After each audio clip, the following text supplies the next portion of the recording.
Si la duda te asalta cuando escuchas la expresión millones de años, te invitamos a unirte al grupo de oyentes que incrementan su admiración por la obra creadora de Dios en Evolución versus Creación, con el Magíster Cienciario Hugo García. Evolución versus Creación, analizando la ciencia y su relación con el conflicto evolución versus creación.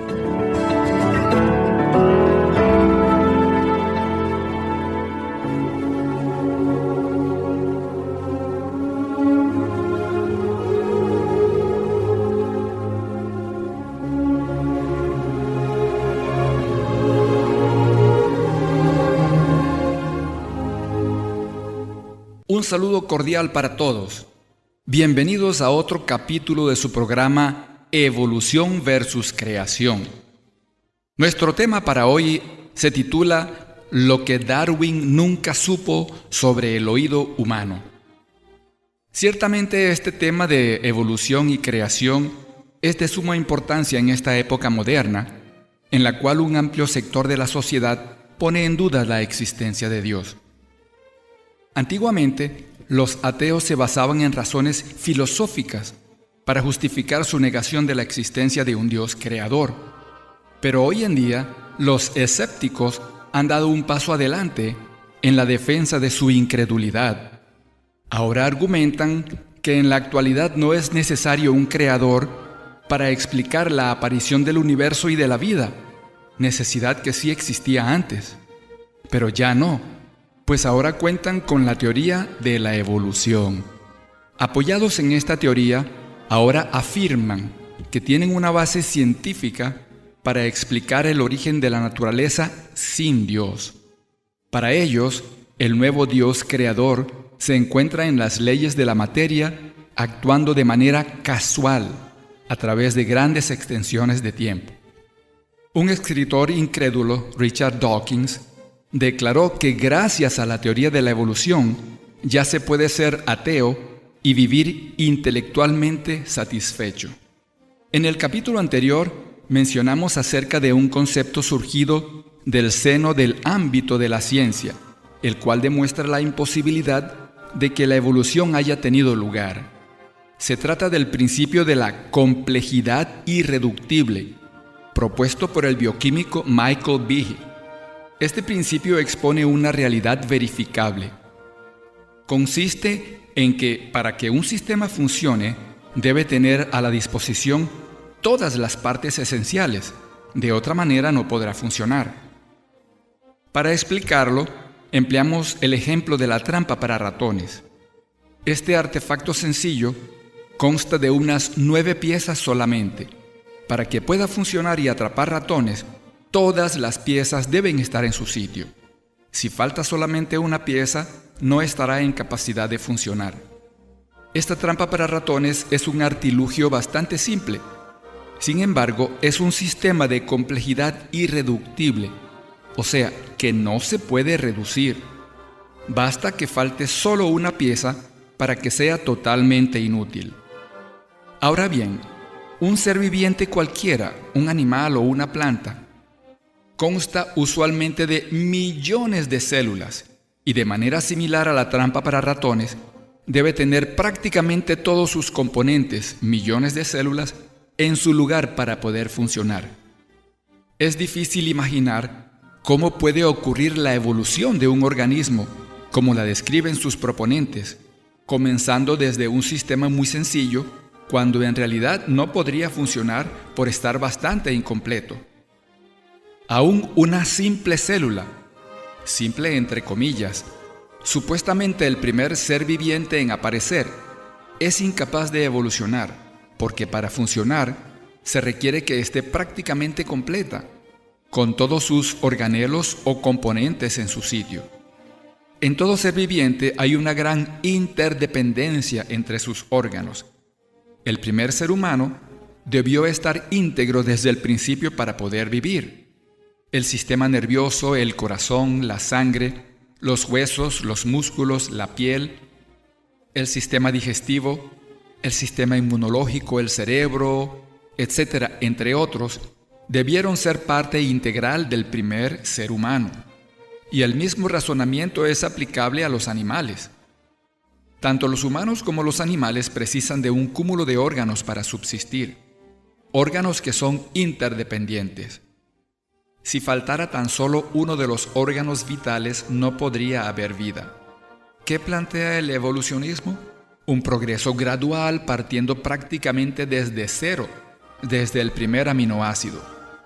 Como ya hemos explicado anteriormente, supuestamente la evolución ocurrió a partir de aminoácidos y proteínas, para aparecer luego las primeras células, y de allí los primeros organismos, y luego peces, reptiles, aves, mamíferos, monos, y por último el ser humano. Toda esta explicación, amigos oyentes, es una mera suposición. Ninguno de estos pasos ha sido comprobado.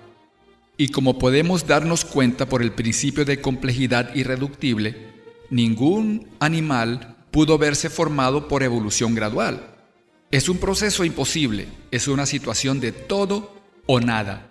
Si no están presentes todos los órganos vitales, no puede haber vida. Es posible que un estudiante de alguna rama científica o un académico, al oír esta explicación, quede totalmente sorprendido. ¿Cómo puede alguien negar la evolución si esta teoría está totalmente comprobada? Pero déjeme decirle que eso no es cierto. La evolución no está comprobada. Alguien ha dicho que una mentira repetida 1000 veces se convierte en una verdad. Esto parece ser aplicable a la evolución.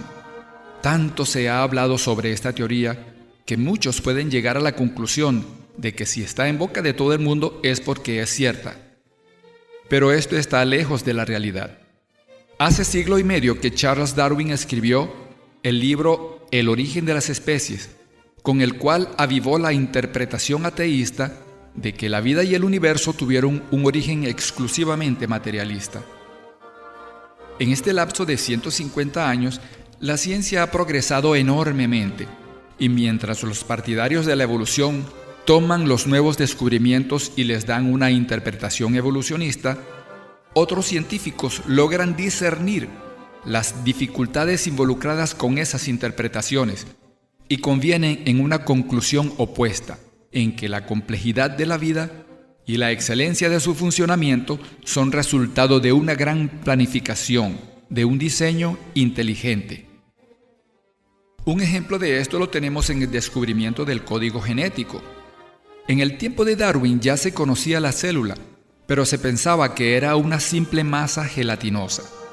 En este siglo y medio post-Darwin se ha descubierto que la célula es tan compleja como una ciudad. Es increíble que algo tan extremadamente pequeño, de tamaño microscópico, sea tan complicado en su funcionamiento. La célula tiene una serie de órganos llamados organelos u orgánulos. En uno de esos organelos, el núcleo, reside la información genética. Esta información está organizada de tal manera que es imposible que haya surgido por casualidad. El núcleo de una célula humana contiene 46 cromosomas. Cada cromosoma está formado por una hebra de ADN muy larga y fina. Esta hebra está enrollada en forma de espiral y a lo largo de la misma se encuentran los genes. La célula humana tiene más de 30.000 genes y unos 3.200 millones de pares de bases.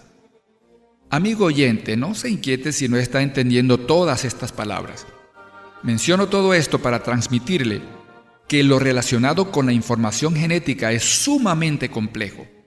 Algunos evolucionistas consideran el código genético como el aspecto más desconcertante del problema de los orígenes de la vida.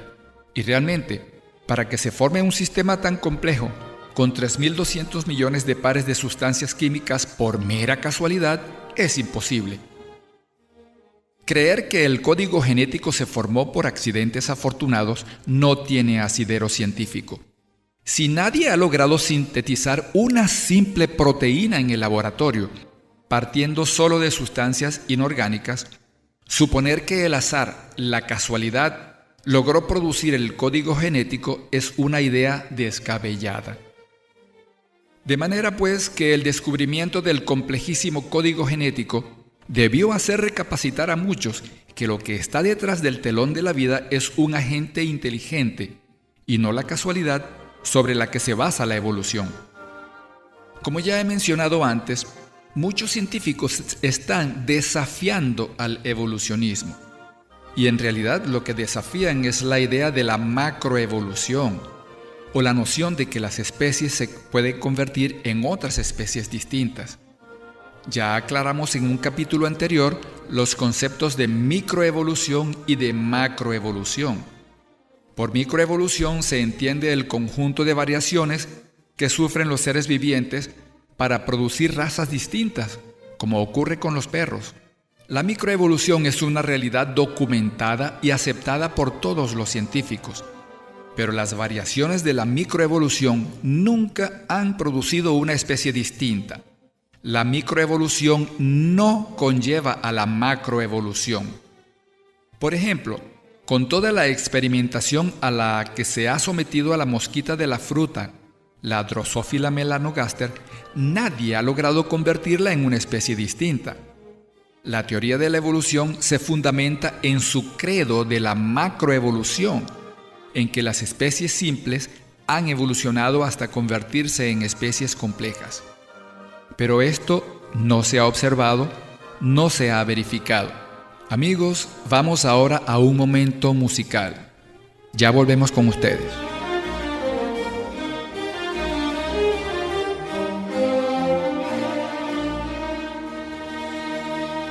En breve, más de Evolución versus Creación.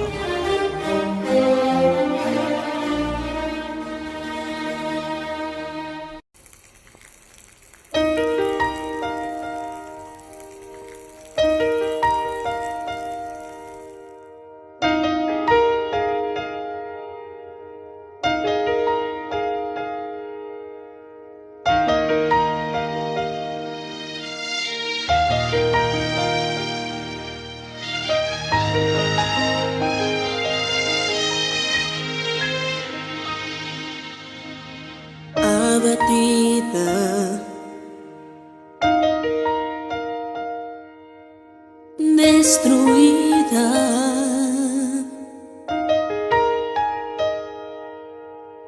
en la sombra espesa de la indiferencia de la gente.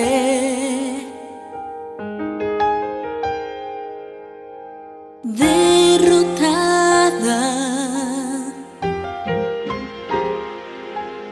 y sin fuerzas, confundida entre las voces de quienes me juzgan sin piedad.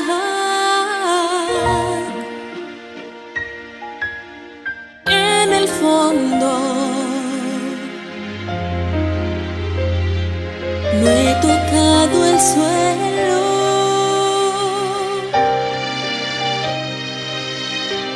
pues te tomo de la mano y me das fuerzas para decir,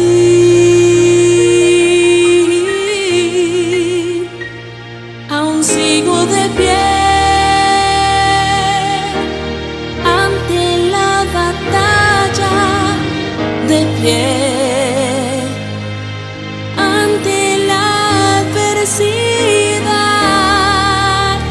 y la crueldad y la maldad.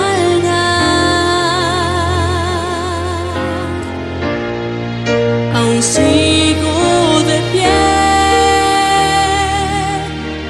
porque me sostiene tu amor, porque al invocarte, Señor, oyes mi voz, me das tu perdón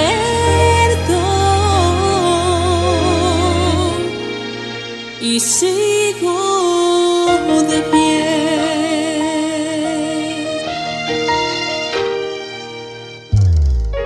Vencedora,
Evolución versus creación.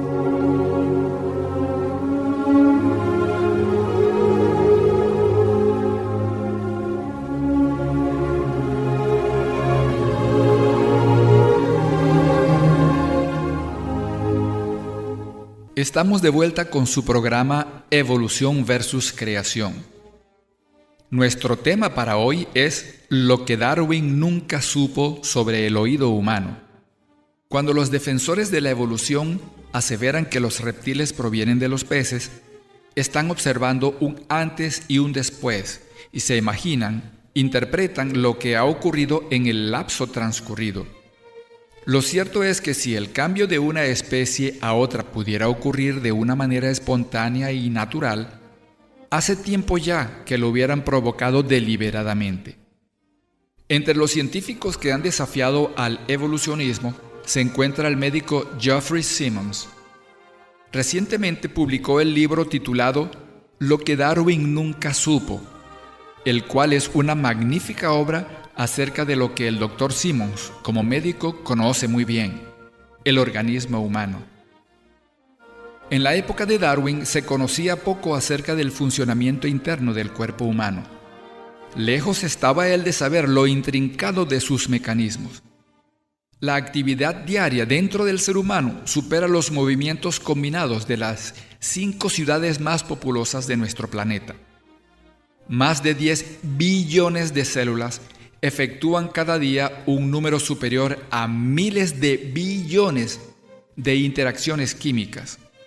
Una complejidad tal nos faculta para hablar, escribir, cantar, caminar, respirar, pensar, comer, beber, ver, oír, palpar. La lista es impresionante.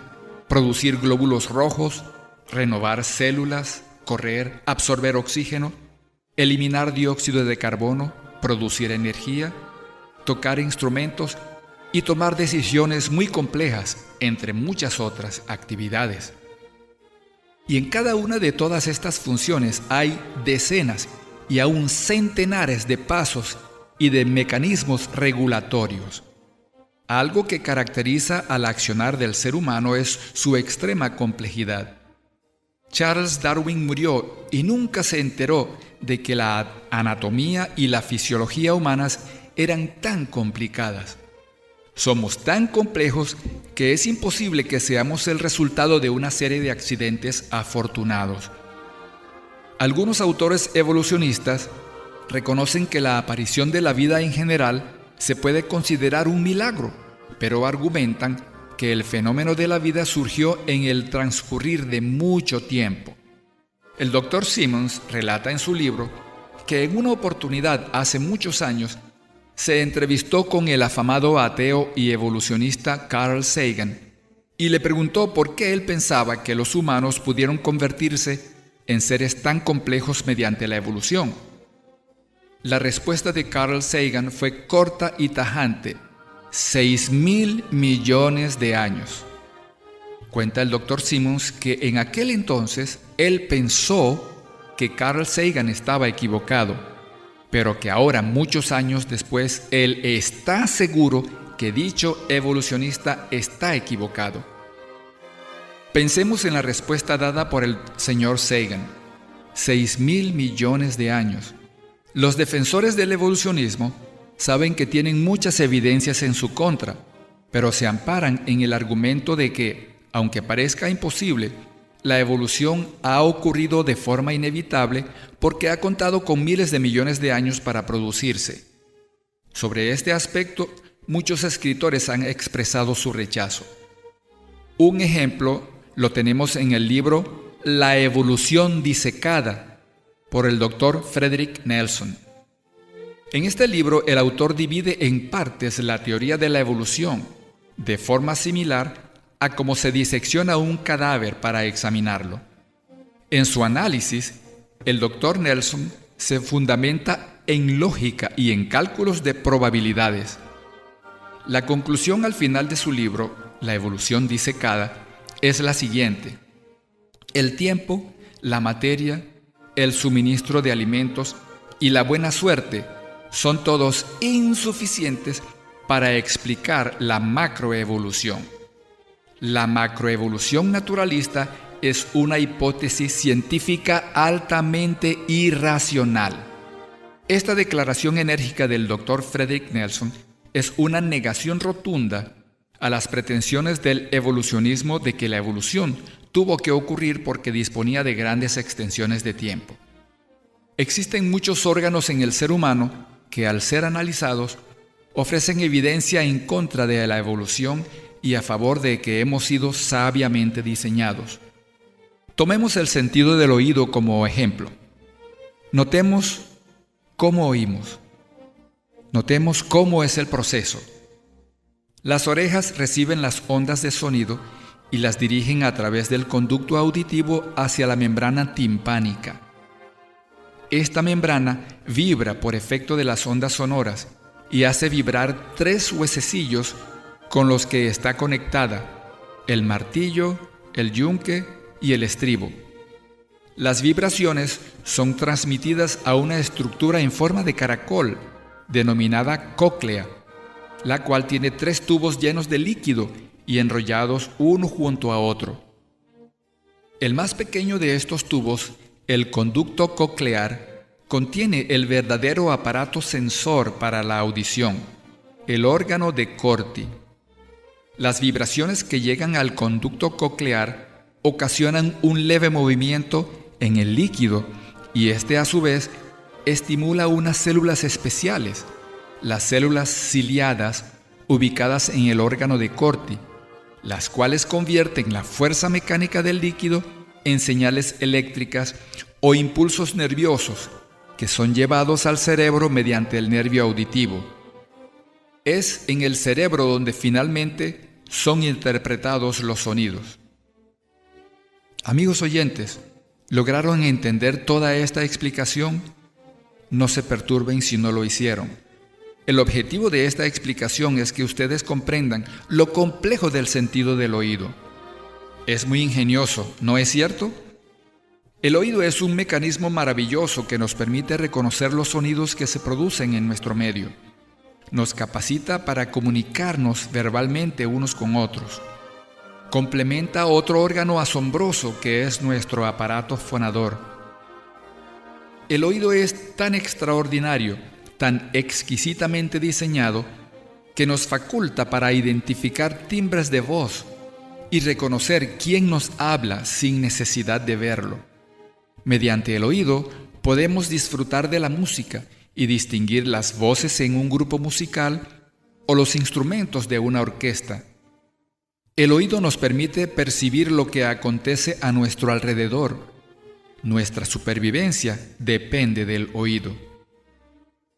En este órgano existe una estructura adicional que demuestra sin lugar a dudas que somos resultado de un diseño sabio y no de una cadena de accidentes afortunados como lo plantea el evolucionismo.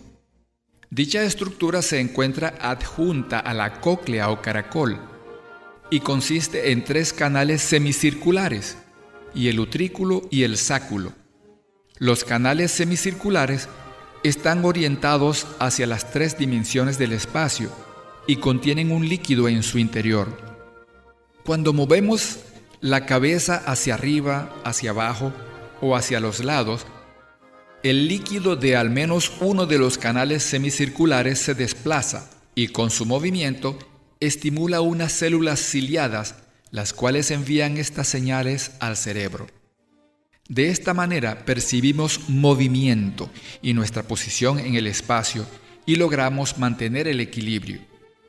El utrículo y el sáculo son parte de la estructura membranosa de los canales semicirculares y por medio de ellos percibimos cuando nuestro cuerpo está sometido a aceleración y cuando nos movemos en línea recta.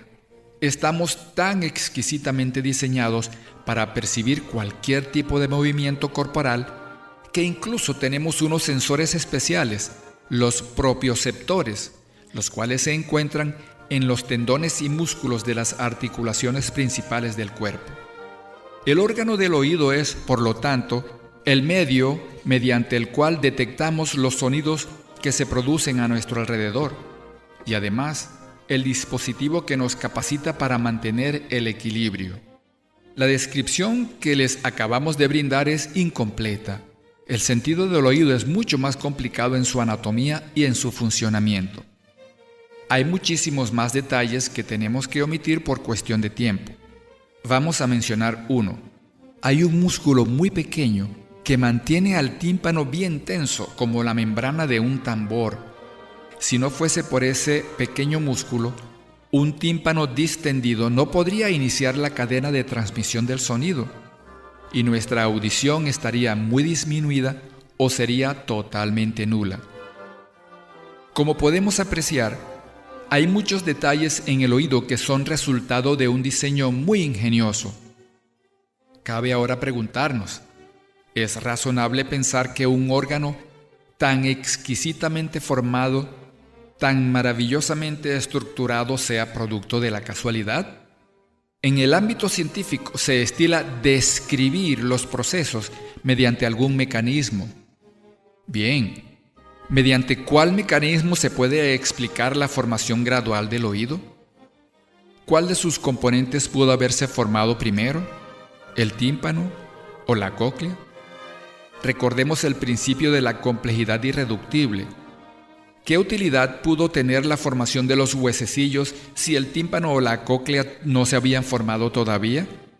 Antes de la formación del primer oído, ¿qué experiencia había de que con una membrana, como la membrana del tímpano, se podían captar las ondas sonoras y que éstas se podían amplificar con los huesecillos para detectar los sonidos más leves?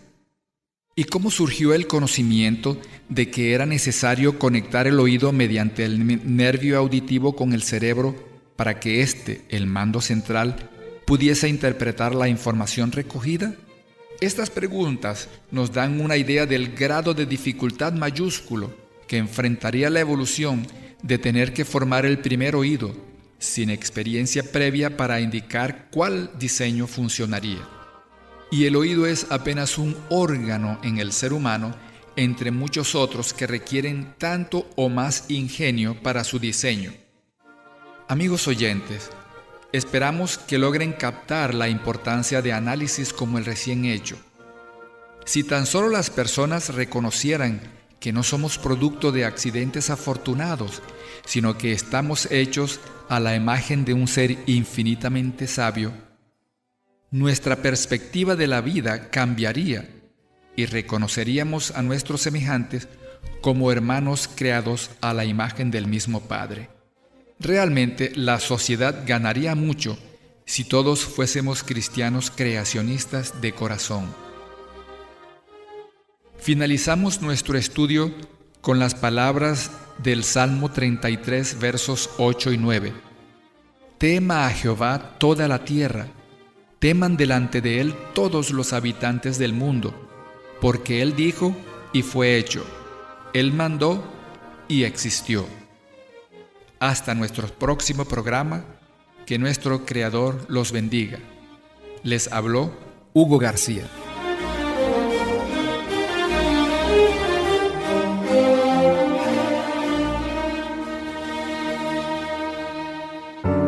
Grandes verdades de la ciencia a la luz de las Sagradas Escrituras. Para mayor información o reportar tu sintonía, escríbenos a elcreacionismo@gmail.com. Con gusto recibiremos su comunicación.